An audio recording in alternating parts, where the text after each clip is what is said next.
음향을 이렇게 새롭게 조금만 줄이세요. 음향을 새롭게 이렇게 지금 설치를 하려고 하는데 우리 장로님들하고 상의는 못 해드렸는데 아마 예산 한 2,600 정도가 들어갈 것 같아요. 교육관도 막 앰프가 다 나가고 하이가 다 나가고 지금 이것도 스피커 하이가 100번씩 나가가지고 수리하고 또 땜빵하고 땜빵 있는데 이제는 한계가 왔고 우리는 늘 들어서 괜찮지만 새로운 사람 들으면 이 소리가 많이 그렇다고 우리가 더 좋은 거를 하려니 한 1억 이상은 가고 그래서 그냥 우리 교회에서 가장 또 최대한 아주 연구해서 우리 교회에 커버할 수 있는 최고의 제품 요즘 말에 가성비가 좋다고 그러죠. 최고의 가성비로 해서 지금 준비를 하고 있습니다. 또 여러분 헌금하기를 원하신 분들은 헌신해 주면 더 좋겠어요. 그래서 좀 보강하고 교육관도 또 보강할 예정이 있어요. 교육관도 소리가 자꾸 나가서 교육관도 이렇게 하려고 합니다. 또 그동안 헌금해 주신 분 참 감사하고 앞으로도 헌금해 주실 줄로 믿고 감사하고 그렇습니다. 한 대장장이가 있는데 그에게 어떤 사람이 와서 말발굽 편자 100개를 만들어 달라고 주문을 했는데요. 그래서 대장장이는 원본을 딱 가지고 그와 똑같은 말굽의 편자를 만들기 위해서 제작을 막 시작하려고 하는데 갑자기 자가 여행을 떠나야 되는 상황이 벌어졌어요. 그래서 제자에게 내가 없는 동안 이 원본과 똑같은 말발굽 편자 100개를 만들어라 부탁을 하고 자기가 해야 되는 일을 제자에게 부탁을 하고 여행을 떠났습니다. 여행을 마치고 돌아와서 멀리서 보니까 대장간 마당에 말발굽 편자 100개 정도가 수북히 쌓여있는 모습을 보고 대장장이는 매우 흡족한 마음을 가지고 왔습니다. 그래서 원본을 갖고 각 편자들을 점검하니까 점검하는데 문제가 생겼어요.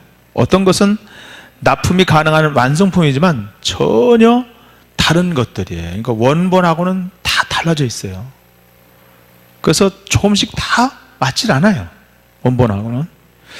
아니 대장장이가 난감해가지고 야 너 원본을 그대로 만들려고 하는데 이렇게 불량품들이 거의 많으냐 조사를 하니까 이유는 단순했어요. 제자가 나름 원본을 아낀답시고 원본을 한 개 만든 다음에 그 원본은 다른 데다 놔두고 만든 것을 가지고 본을 따서 만들고 또 만든 것을 가지고 또 본을 따서 만들다 보니까 그렇게 만들다 보니까 원본과는 상당히 나중에는 틀린 제품들이 나왔습니다. 그래서 미세하지만 조금씩 차이가 나고 결국 이 친구는 미세한 차이를 만드는 사람을 발견하지 못했어요. 그것이 10개, 20개, 50개 이렇게 가는 동안 이제는 거의 끝에 가서는 원본과는 전혀 다른 편자가 심하게 아주 편차가 난 거예요. 저는 이 이야기를 들으면서 아주 깨달음을 얻는 것은 뭐냐면 저로 하여금 제 삶에도 마찬가지고 제 목회 사역에도 마찬가지고 그 사역을 바라보는 관점을 내가 대전환할 수 있도록 해준 고마운 예화다. 저는 그렇게 생각을 했어요. 그러니까 여러분 그것을 보면서 그런 과정을 보면서 예화를 보면서 내가 나도 자꾸 본래의 성경에서 말하는 것보다는 다른 어떤 사람의 사상이나 어떤 훌륭한 분들의 모습이나 이런 것에 이렇게 와서 원본은 제쳐놓고 원본 아닌 다른 것들을 쳐다보게 되어졌다. 그때 저는 이렇게 생각을 했어요. 물론 우리 그리스도의 역사 가운데 훌륭한 믿음의 사람이나 탁월한 목회자의 그 모델이 있지만은 그거를 삼아서 갈 때 원본하고는 많이 달라지는 그런 모습을 얻게 되어졌습니다. 그렇다면 우리 그리스도인들의 원본은 뭔가? 원본은 두말할 것도 없이 주 예수 그리스도십니다. 예수님의 삶과 믿음과 사역이 우리의 원본입니다. 원본. 그때 이런 깨달음이 왔습니다. 목회자로서 나는 성도들에게 예수 그리스도만을 바라볼 수 있도록 그들을 인도해야 되겠구나. 내 삶을 따라서도 안 되고 누구를 모방할 수 있도록 예수님을 모방할 수 있도록 해야 된다. 뭐 설교를 관해서도 마찬가지고 어떤 경우도 마찬가지고 누구를 따르도록? 주님을 따르도록 해야 한다. 저는 사도행전 2장의 초대교회 모습을 묵상하면서 저는 그렇게 생각했습니다. 제가 목회하는 그 교회가 꿈꾸는 그런 비전이 있다면 저는 특별히 이번에 한 달 좀 못 됐지만은 그런 여러 가지 책을 읽기도 하고 성경을 읽기도 하고 제가 교회들을 탐방하면서 느끼는 것은 우리 교회에 대한 비전을 이렇게 봤어요. 그래서 우리 목자들하고 좀 나누긴 했지만은 우리 교회가 이렇게 제가 이제 이렇게 쭉 보니까 우리 교회에 대한 어떤 것들을 이렇게 다른 교회 뭐 선진 교회 또 심지어는 좀 어려운 교회도 갔어요. 제가 동기 기론 이런 교회도 가면서 좀 참 안타까움도 느끼고 가서 또 헌금도 해주고 뭐 이렇게 한 교회도 있었어요.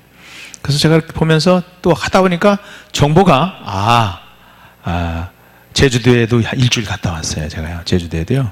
그래서 완도에 가서 배에다가 차를 싣고 그리고 렌트카 비싸니까 가서 했더니 뭐 그게 그건데 하여 그래도 싸죠.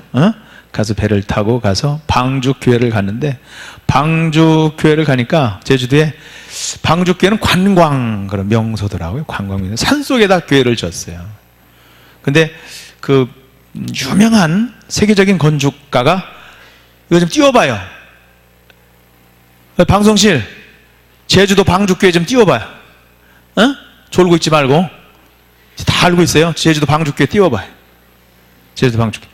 그 방주교회를 만드는데 거기는 세계적인 목사님이 그런 마인드가 있었어. 그래서 그 세계적인 건축가인데 그분한테 해서 방주교회를 이렇게 지었습니다. 그러니까 교회 모양이 약간 방주 스타일이고 그리고 주변에 물이 또 이렇게 잔잔한 물로 딱 해서 교회가 방주가 물에 떠 있는 것처럼 이렇게 아주 그런 교회를 줬는데 보니까 내가 감동을 받았어요.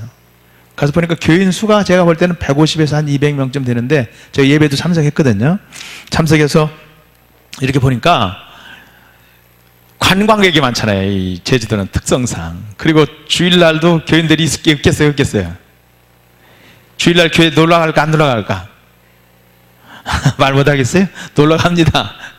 그러면 예배를 드려야 되는데 예배를 어디 드릴까 마땅치 않으니까 그 방주교회로 오는 거예요. 그래서 보통 한 주간에 한 800명 정도가 예배를 드리더라고요. 본교회 교회는 200명 채 안 되는데 예배를 왜 못 보여줘? 800명 정도가 이렇게 예배를 드리는데 1부, 2부 예배를 드리는데 그걸 보면서 제가 느끼는 게 뭐냐면은 우리 교회가 땅을 옆에 바로 불당동 옆에 있는데 멀지도 않고 거긴 산속에 있는 교회예요.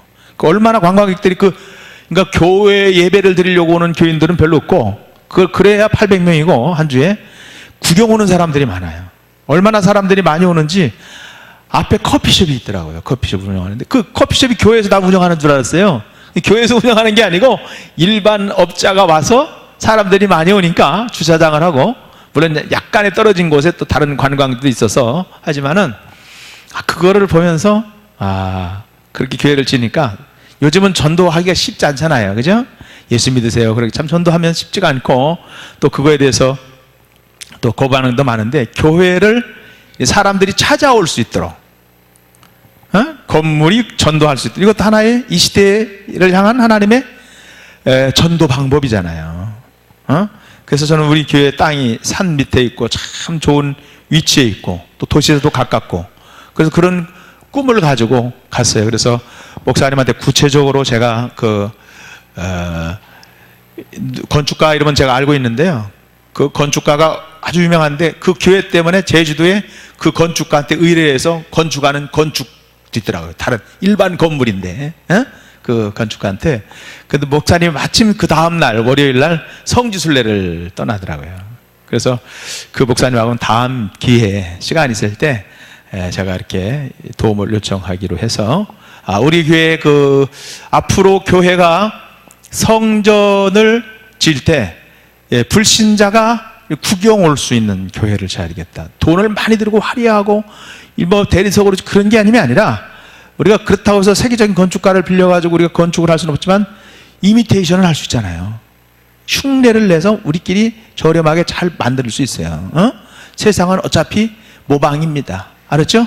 모방을 안 한 척하고 모방하는 거지. 어차피 새로운 창조는 만들기 어려워요. 그래서 그걸 보고 이게 좋은 하나님이 아이디어를 주시는구나, 그런 생각이 들고, 또 육지에 나와서는 저 동탄의 전하리 교회라고 있는데요. 그 목사님은 제가 직접 대화도 하고 오랜 시간 동안 얘기도 했는데, 그 교회는 본래 수원에 있는 교회인데 세 군데 교회를 개척했더라고요. 동탄 전하리 교회라고, 그 아주 신도시 바로 옆에다가 부지를 한 2,000평 정도를 종교 부지인지는 잘 모르지만 일반 부지를 불화를 받아서 건축을 했는데, 그냥 건축을 벽돌로 지은 게 아니라 그분 6개월에 졌다 오더라고요. 그 판넬로 해가지고, 요즘 샌드위치 판넬이 그 모델하우스처럼 좋은 게 있잖아요. 돈 안 들이고 저렴하게, 땅이 넓으니까 쫙 해서 아주 분위기 있게 만들었어요. 그래서 분당 있는 분이 그 설계를 했는데, 그 설계 사무소하고 내가 통화도 하고 이렇게 했는데, 그분이 아주 센스가 있어가지고, 근데 본교회 수원교회보다 동탄 전하리 교회가 교인이 더 많더라고요. 본교회는 1,000명도 안 되는데 거기는 벌써 2,000~3,000명이 넘는 교회로. 그래서 주객이 전도가 됐죠. 그래서 그분은 또 그렇게 되니까 다른 교회 또 교회를 세 군데. 요즘은 멀티 처치라고 그래가지고 세계적으로 그게 요즘은 유행입니다. 그렇게 유행이라는 표현은 없지만 그런 교회의 비전, 하나님의 나라의 비전을 가지고 여기 세우는데, 그래서 제가 한번 제주 다시 한번 가겠다, 그렇게 하고, 제가 좀 미국에도 그런 아이디어를 좀 가지고, 그런 교회를 좀 인포메이션을 가지고 한번 리서치를 해서, 우리가 열심히 하는 것도 중요하지만 뭐가 중요하냐면 방향이 중요하거든요. 방향이 어디에 방향을 하느냐. 내가 열심히 하는데 엉뚱한 열심히 하면 효과가 없잖아요. 방향을 어디다 두느냐, 우리 교회의 컨셉을 어디다, 비전을 어디다 두고 가느냐가 우리 교회가 다음 세대를 일으키고 하나님이 우리에게 허락하신 그 모든 분량을 잘 활용하는 지혜를 얻을 수 있겠다. 아직도 안 나왔어? 왜 자꾸 컴퓨터 했는데도 자꾸 고지가 안 되냐? 돈은 잔뜩 들이는데.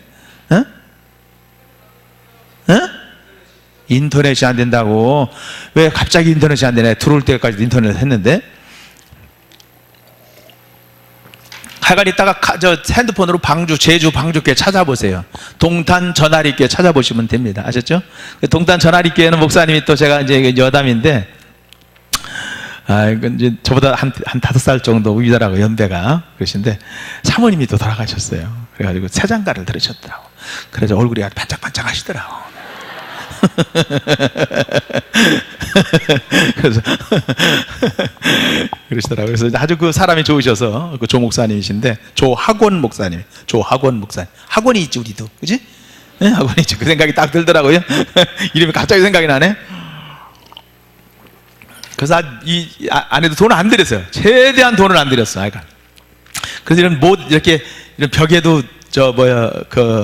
되게 리모델링을 장판 이렇게 많은 거 있죠. 그럼 거기 노란 그 심이 나오잖아, 종이, 그죠?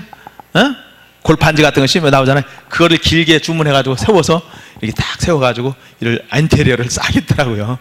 그거 나름대로 멋있더라고. 그러니까 돈을 많이 들일 필요가 뭐가 있겠어요. 돈이 있다면 모르지만 돈도 없는데.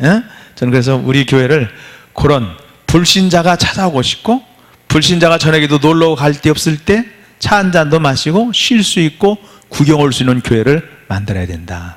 그 제 생각을 해요. 그래서 내가 세계적인 건축가를 빌려서 리모델 해달라 그러면, 제주도 같은 교회를 지려면 돈이 많이 들어가요. 품삯이 많이 들어가고, 또 설계비가 보통 설계비의 2배, 3배 들어갑니다. 그러니까 그거는 제가 볼 때는, 하지만 좋은 아이디어를 가지고 제가 가지고 와서 여기 설계사한테 그렇게 해라 하면 되거든요. 하여간 그런 이제 교회에 대한 했고, 미국에도 한번 꼭 가야 되겠다. 제가 이번에 미국에 가고 싶었는데 성도들하고 약속을 했잖아요. 제가 외국에는 안 나가겠다 했는데, 또 싹 빼가지고 나가면 우리 목사님 거짓말이다 이럴까봐 내가 하나님이 무서운 게 아니라 여러분이 무서워서 못 갔어요. 여러분이 무서워서. 그래서 몇 군데에서 이렇게 갈 생각도 있었지만은 그런 생각을 가졌습니다. 그런 건 하나의 겉으로 보이는 어떤 하드웨어죠. 하드웨어. 그러나 교회는 그것만 가지고 되는 건 아니죠. 우리 교회의 꿈이 뭘까? 저는 우리 교회의 꿈은 예배 공동체, 훈련 공동체, 성령 공동체, 나눔 공동체가 되겠다. 이런 꿈을 제가 다시 한번 꾸게 되었습니다. 그래서 건강한 교회, 영향력 있는 교회, 이것이 전 우리 교회의 표라고 생각해요. 내적으로 건강하고 외적으로 영향력 있는 교회를 지향하는 사역의 두 방향을 제가 꿈을 꿨습니다. 이건 제가 책에서 배운 게 아니라 말씀을 읽는 가운데, 데살로니가서 1장 말씀 가운데 성령께서 저에게 그런 감동을 주셨어요. 데살로니가 교회는 비록 개척한 지 얼마 안 된 교회인데 믿음, 소망, 사랑이 균형 있는 건강한 교회였거든요. 건강한 교회다 보니까 주변 사람들에게 믿음의 본이 되고 자연스럽게 좋은 소문이 아가야 일대에 퍼지게 되어졌습니다. 가만히 보니까 데살로니가 교회는 건강한 교회이면서 선한 영향력을 끼치는 교회이기도 했죠. 데살로니가 교회를 묵상하는 동안 주님께서 자, 우리 교회가, 우리 예전 교회가 그런 교회가 되기를 원한다는 그런 성령님의 감동을 받고 교회, 우리 표회도 앞으로 건강한 교회, 영향력 있는 교회, 그리고 여러분 예배 공동체, 훈련 공동체, 성령 공동체, 나눔 공동체 교회가 되어야 되겠다 하는 비전을 갖게 되어졌습니다. 사랑하는 성도 여러분, 아무튼 저는 제가 깨달은 것은 그것입니다. 오늘 예수님이 이 땅에서 메시아로 시작하면서, 사역을 시작하면서 첫 번째 선포가 뭐냐면 이거예요. 오늘 마가복음 1장 15절에 보니까 때가 찼고 하나님의 나라가 가까이 왔으니 회개하고 복음을 믿으라. 이게 첫 번째 일성이에요. 때가 찼고 하나님의 나라가 가까웠으니 회개하고 복음을 믿으라. 예수님이 사역을 시작하면서 가장 먼저 말씀하신 것이 뭐냐? 하나님의 나라입니다. 하나님의 나라. 이제 때가 되었다. 그리고 하나님의 나라가 임했다고 하는 말씀입니다. 이제 하나님의 나라가 임했기에 회개하고 복음을 믿어야 한다고 선포하심으로 말미암아 예수님의 설교 사역이 시작이 되어졌습니다. 그런 다음에 제자를 부르시고 그들을 데리고 다니면서 사역을 이렇게 행하십니다. 그 사역에 대해서 누가는 이런 이야기를 했어요. 누가복음 8장 1절의 말씀에 보니까 그 후에 예수께서 각성과 마을에 두루 다니시며 하나님의 나라를 선포하시며 그 복음을 전할새 12 제자가 함께 했다는 거예요. 표현만 작은 뿐이지 첫 번째 설교인 마가복음의 1장의 말씀과 똑같은 내용이에요. 예수님께서 제자를 부르시고 그들과 여기저기 다니시면서 하나님의 나라를 선포했다. 이제 때가 되었다. 하나님의 나라가 임했다. 이것이 예수님의 설교의 여러분 주된 레퍼토리입니다. 레퍼토리. 예수님이 전한 복음은 바로 하나님의 나라의 복음입니다. 하나님의 나라의 복음은 십자가의 복음과 부활의 복음을 다 포함하고 있습니다. 제자를 주님이 처음 불렀을 때 생업수단은 물론 가족들의 모두 뒤로 한 채 주님을 따랐어요. 이유 없었습니다. 한참을 따라가고 있는데 이런저런 염려가 생기죠. 이렇게 주님을 따라다닌다고 하다가 큰일 나는 거 아니야? 배도 다 버렸는데 이러다가 밥 굶는 거 아니야? 뭘 먹을까, 뭘 마실까, 무엇을 입을까? 염려가 막 찾아온 거예요. 원어적으로 염려라는 단어는 마음이 갈라지는 거거든요. 염려했다 그러면 마음이 뭐예요? 갈라지는 거예요. 이거야, 이거야, 이러도 되는 거야, 저러도 돼. 마음이 막 갈라지, 복잡하게 갈라지, 여러 잡생각이 이 생각 전에 그게 염려예요. 자, 예수님은 마음이 갈라져가지고 불안해하는 제자들의 관심은 다시 하나님의 나라로 모이게 합니다. 그래서 그 다음에 유명한 구절이 나오죠. 마태복음 6장 뭐예요? 그렇게 말씀하여 33절에 뭐라고 그래요? 너희는 먼저 그의 나라와 그 일을 구하라. 그리하면 이 모든 것을 너에게 뭐요? 더하시리라. 이 구절을 이렇게 풀어볼 수 있어요. 너에게 필요한 것이 있다는 것을 하나님께서는 다 아신다. 더 잘 아신다. 자기의 필요를 구하며 사는 것은 이방인들도 하는 일 아니냐? 필요한 거 구하는 거. 그러나 너희는 그렇게 삶을 살아서는 안 된다. 오히려 자기의 필요보다는 먼저 하나님의 나라와 그 일을 구해야 돼. 그리할 때 우리의 모든 필요를 우리보다 더 잘 아시는 하나님께서 우리의 필요를 훨씬 더 충족하게 채워주실 것이다. 우리 하나님은 머리카락까지도 헤아리신 분입니다. 그러므로 우리의 모든 필요쯤은 이미 알고 계십니다. 굳이 그 필요를 간과하지 않아도 너희는 먼저 그의 나라와 그 일을 구하라. 그러면 하나님이 더하신다. 더하시리라. 얼마나 흥분된 구절이에요. 더하시리라. 하나님이 플러스 알파의 하나님이에요.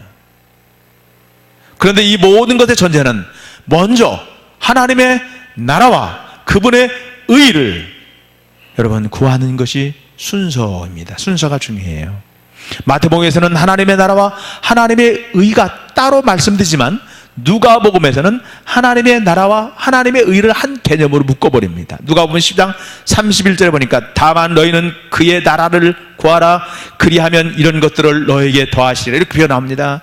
다만 너희는 그의 나라를 구하라라고 한마디로 다 의까지를 포함해서 말씀하고 있습니다. 결국은 하나님의 나라를 구하라 하는 거예요.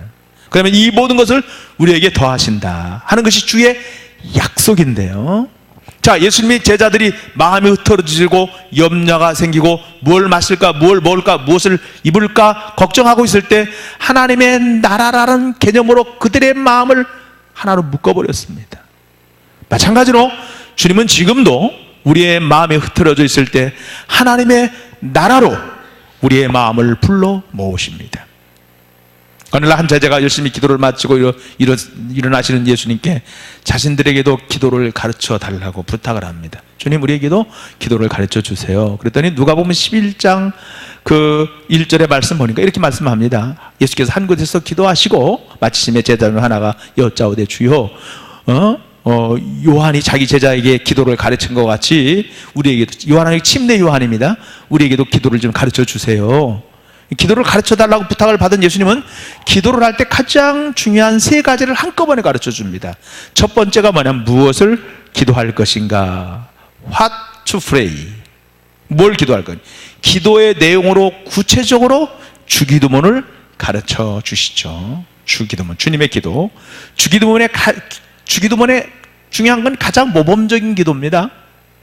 우리는 누구나 주기도문으로 할 수 있어요. 두 번째는 어떻게 기도할까? How to pray. 어떻게 기도할 것이냐? 무엇을 기도할 것이냐? 또 어떻게 기도할 것이냐? 주님은 먹을 것을 달라고 강청하는 친구의 비유를 통해서 기도의 비유를 말씀하시는데요. 간절함으로 기도해라. 뭐함으로 기도해라? 마지막으로 우리가 기도할 때 구해야 할 가장 좋은 것이 무엇인지를 가르쳐 주는데, 기도를 통해서 우리가 구해야 할 가장 좋은 것은 성령님이십니다. 성령 뭐요? 충만이에요. 기도할 때 성령을 받을 수 있습니다. 그러면 그 성령님은 우리의 모든 것을 해결해 주십니다. 주님은 제자에게 가르쳐준 세 가지 기도의 핵심은 하나님의, 한마디로만 나라를 구하라는 거예요. 너희는 이렇게 기도하라. 그렇게 말씀하면서 하나님의 나라를 구해야 함을 강조하는데, 너희는 이렇게 기도하라. 하늘에 계신 아버지여, 이름이 거룩히 여김을 받으시오며 나라가 뭐요? 임하시며. 뭐가 임하시며? 나라가 임하시며 하늘에서 이룬 것 같이 땅에서도 이루어지이다. 그런 다음에야 뭘 구하죠? 일용할 양식을 구합니다. 우리의 필요에 대한 기도가 나옵니다. 주기도문의 핵심은 하나님의 나라가 이 땅에 이루어지도록 기도하는 것이에요. 하늘의 뜻이 땅에 이루어지는 것이 바로 하나님의 나라입니다. 예수님의 사역은 하나님의 나라를 전파하는 것입니다. 제자들에게, 무리에게 하나님의 나라를 선포하시고 하나님 나라의 복음을 가르쳐 주시고 기도 가운데 하나님의 나라를 구하라고 말씀합니다. 제자의 마음이 흐트러졌을 때 하나님의 나라로 그들의 마음을 묶었습니다. 이렇듯 주님은 입만 여시면 늘 하시는 말씀이 뭐냐면 하나님의 나라에 대해서, 하나님의 나라, 그만큼 하나님의 나라가 중요하다. 주님이 부활하신 다음에 40일 동안 제자들과 함께 있는데 40일 동안 짧은 기간 동안 주님은 제자들을 정말 중요한 사안을 알려주시는데, 아마 3년간의 가르침의 압축, 엑기스, 그 엑기스를 딱 요약한 내용을 가르쳐 주는데, 그 내용을 누가가 한 문장으로 요약을 하는데요. 사도행전 1장 3절에 보니까 그가 고난 받으신 후에 또한 그들에게 확실한 많은 증거로서 친히 살아계심을 나타내서 40일 동안 그들에게 보이시니 하나님의 나라의 일을 말씀하셨어요. 40일 동안 부활하신 다음에 말씀하신 게 뭘 말씀하셨어요? 하나님의 나라의 일을 말씀했다. 부활하시고 이제는 다시 승천하시려고 하는 예수님의 마지막으로 제자에게 강조한 것이 하나님의 나라에 관한 것이었습니다. 결국 예수님은 메시지의 핵심이 뭐냐? 에센스가 뭐냐? 하나님의 나라입니다. 여러분, 주님과 함께 있으면서 제자들은 하나님의 나라의 중요성을 분명히 깨달았습니다. 그래서 그들도 초대교회가 형성이 되어 갈 때에 하나님의 나라를 전파하고 하나님의 나라를 강론하는 일을 최우선으로 삼았습니다. 하나님 나라의 복음을 가장 중요한 메시지로 전했습니다. 사도 바울은 예루살렘 교회에서 하나님의 나라를 여러분 선포를 하죠. 그래서 여러분, 하나님의 나라로 모든 걸 묶었던 것을 보게 되었습니다. 사도행전 8장에 보니까 빌립이 사마리아에서 복음을 전하는 장면이 나오는데요, 8장 10절에 보니까 빌립이 하나님의 나라와 및 예수 그리스도의 이름에 관하여 전도함을 그들이 믿고 남녀가 다 침례를 받았다. 빌립이 뭘 얘기해요? 하나님의 나라와 및 예수 그리스도의 이름에 관하여 전도함을 전했다. 빌립이 사마리아에서 전도할 때 하나님의 나라를 강론하면서 복음을 전했습니다. 스승이신 예수님과 하신 것 같이 똑같이 하셨어요. 때가 찼고 하나님의 나라가 임하였으며 회개하고 복음을 믿으라. 이 전형적인 예수님 방식의 메시지를 빌립이 사마리아에서 전했습니다. 바울이 예배소에 머물면서 복음을 전하는 장면이 성경에 이렇게 나와요. 사도행전 19장에 보니까 바울이 희당에 들어가 석 달 동안 담대히 하나님의 나라에 관하여 강론하며 권면하되, 무엇을 권면했어요? 하나님의 나라에 대해서. 이 구절에서 바울은 예수님을 넣어도 사천이 없어요. 예수님이 했다 해도 전혀 관계가 없어요. 외국들 예수님이 처음 설교했던 내용과 똑같습니다. 바울 역시 예수님 방식으로 똑같이 했습니다.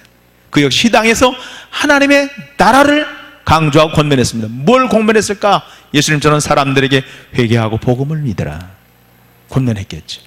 빌립이, 바울이 자신들이 방식이 아니라 누구의 방식대로 하고 있어요? 지금요, 예수님 방식대로 하고 있어요. 제자들과 바울은 예수님의 일직선상으로 정렬이 딱 돼 있어요. 원본을 완벽하게 카피했어요. 충실했습니다. 바울은 로마에서 가택 연금에 있으면서도 하나님의 나라를 전파하는데요, 그들이 날짜를 정하고 유숙하는 집이 많이 오니 바울이 아침부터 저녁까지 뭐를 정해?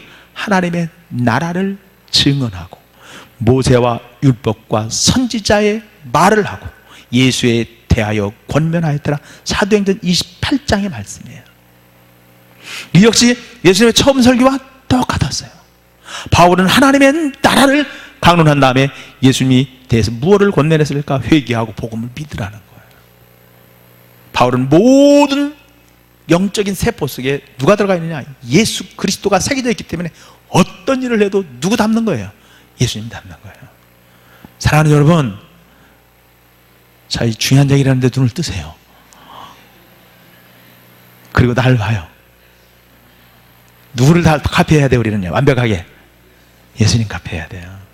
따라서 오직 예수님께만 집중하자. 다시 오직 예수님께만 집중하자.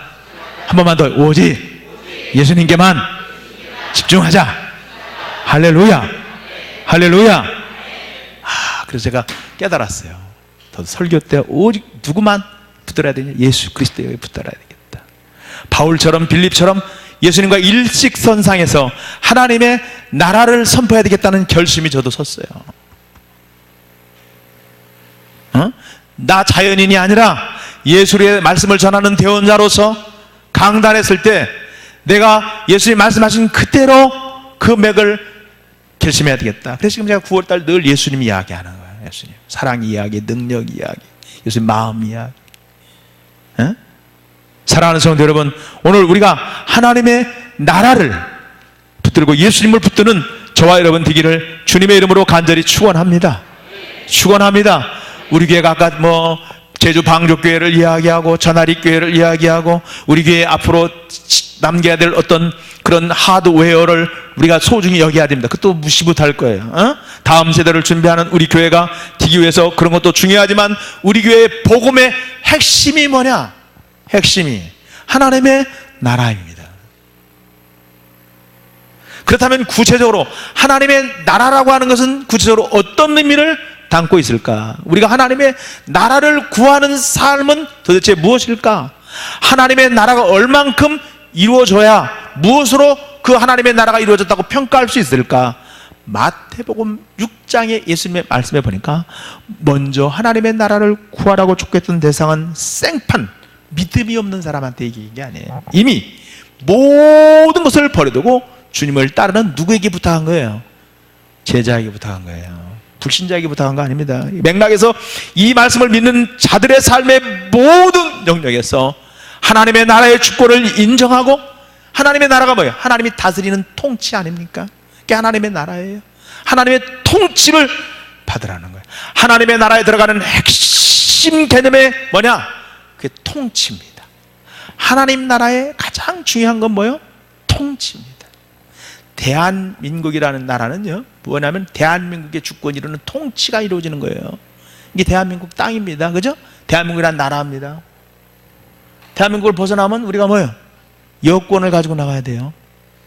그 우리 통치 이루어지는 게 아니에요. 여기서 외국 사람이 여러분 못 잡아갑니다. 잘못했어도. 여기 누가 다스리는 나라예요? 대한민국의 통치가 이루어지는 나라이기 때문에 그렇습니다. 한 발자라도 딱 벗어나잖아요? 그럼 통치를 벗어나게 돼 있어요. 그래서 하나님의 나라의 중요한 개념의 원리가 뭐냐면 통치입니다. 통치. 하나님의 주권의 통치가 이루어지는 나라, 하나님의 나라입니다. 이를 구체적으로 제시하는 구절이 시편 145편 13절인데, 주의 나라는 영원한 나라이니 주의 통치는 대대에 이르리로다. 주의 나라는 영원한 나라이니 주의 통치가 대대에 이루어진다. 성경을 해석할 때 사용하는 방법으로 평행법이라는 게 있는데요, 성경 구절이나 단어가 반복되는 부분을 생략하는 문장이 있는데, 이 평행법은 시편이나 예언서에 자주 나타납니다. 그러니까 주의 나라는 영원하다, 그리고 주의 통치는 대대에 이룰 것이다. 여기서 영원한 나라와 대대에 이루는다는 것은 같은 개념이에요. A는 B다, 근데 A와는 B다 라고 강조할 때 B와 B1 사이의 의미가 서로 통하게 되는 거예요.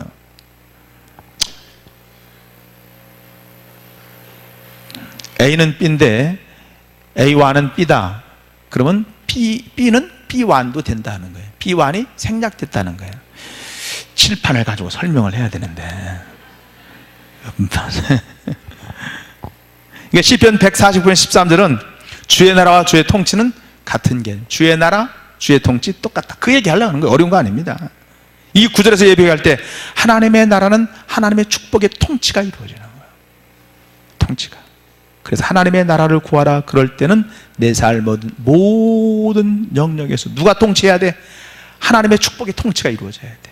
직장에서, 가정에서, 자녀를 양육함에 있어서, 부부 생활함에 있어서, 경제 생활함에 있어서 무엇하든지 누가 이루어져야 돼? 주님의 뜻 가운데 내 삶의 모든 영역을 주의 통치에 맡기는 삶. 이게 하나님의 나라가 이루어지는 겁니다. 내 삶이 하나님 나라의 원칙에 운영되고 있나요? 구원받는 순간 우리는 신분이 바뀝니다. 주의 종으로 사는 자가 이제는 주의 자녀가 되었습니다. 신분이 바뀌었어요. 속사람이 바뀌었어요. 우리의 내면적 품질이 바뀌었습니다. 물론 여전히 우리가 죄에 든 성품이 있죠. 묻는 건 아니에요. 주님의 크신 은혜로 신분이 바뀌었지만 여전히 자신이 왕노로 살 수도 있어요. 내가요. 여전히 하나님의 나라의 메시지를 듣고 그 삶을 적용해야 되는 이유가 여기에 있거든요. 자꾸 내가 통치하려고 그래요. 인간의 비극이 여기서부터 시작합니다. 선악과를 따먹는 이유가 뭡니까? 하나님의 통치가 아니라 내 통치를 받겠다는 거예요. 하나님이 굳이 선악과를 동산중앙에 두신 이유는 뭐냐? 하나님은 선악과를 통해서 자신과 인간 사이에 경계를 딱 긋은 거예요. 하나님은 하나님이시고 인간은 인간이다. 바로 하나님은 선과 악을 결정짓는 거예요. 그 영역은 내 것이다 하는 거예요. 근데 사탄은 그를 따먹도록 했어요. 하나님의 통치, 하나님의 나라가 이루어지지 않도록 그를 거역하고 부인했습니다. 이것이 인본주의 사고입니다. 이 시대는 도저히 흐르고 있는 것이요, 악한 사탄, 에덴 동산에 있던 마귀의 역사가 흐르고 있어요. 세상에요. 그래 뭐 다 내 뜻대로 하라는 거 아니에요? 내 마음대로 하라는 거예요. 네가 하고 싶은 대로? 심지어는 남자 여자도 네가 하고 싶은 대로 하라는 거예요. 여자는 여자 이렇게 좋아하면 네가 하고 싶은 대로 해야지. 남자가 남자 좋아하면 네 하고 싶은 대로 하라는 거예요. 이게 도저히 흐르고 있습니다. 인생에 하나님이 없어요. 이게 말세를 향해 가는 아주 중요한 이 시대의 종말을 향해 가는 인본주의 사고의 마귀의 가장 결정적인 사상입니다. 세상 생각해 보세요. 몇십 년 전만 해도 남자가 남자를 좋아한다면 퇴출했어요. 퇴출. 커밍아웃 했다고 그러잖아요. 그 공동체에 살기 힘들었어요. 지금 뭐요? 자랑이에요. 자랑. 축제한다고 세상에 뻘건 대낮에 뻘건 대낮에 지금 서울시 시청 앞에서 광장에서 지금 축제하잖아요. 코어 축제라고. 세상이 지금 뭐요? 제정신이 아니다 하는 거예요. 제정신이 아닌 게 그 누구 정신이냐? 마귀 정신이에요. 마귀 정신. 선악과 따먹으로 아담과 행복한 게 아니잖아요.